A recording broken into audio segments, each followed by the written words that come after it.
ഒരു വ്യക്തിയെ പൂർണ്ണമായിട്ടും പിശാച് അവൻ്റേതാക്കി മാറ്റുമ്പോഴാണോ ഈ ഒരു ദുരാത്മാവ് കയറിയ ഒരു വ്യക്തി എന്ന രീതിയിലേക്ക് മാറുന്നത്? പൗലോസ്ലീഹ പറയുന്നുണ്ടല്ലോ, രണ്ട് മനുഷ്യനുണ്ട് തമ്മിൽ, ബാഹ്യ മനുഷ്യനും ആന്തരിക മനുഷ്യനും, ഔട്ടർ മാൻ ഇന്നർ മാൻ.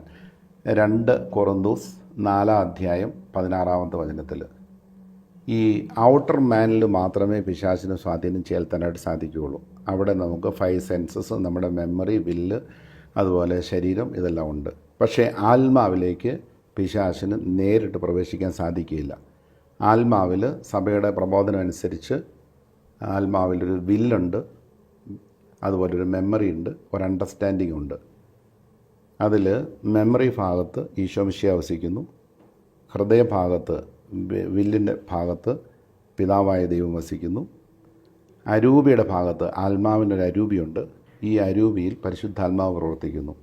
ഇവിടെ ഒരാത്മാവിൽ ദൈവത്തിൻ്റെ പൂർണ്ണമായ സാന്നിധ്യം ഉള്ളതുകൊണ്ട് ഒരാത്മാവിലേക്ക് പ്രവേശിക്കാനായിട്ട് പിശാചിന് അസാധ്യമാണ്.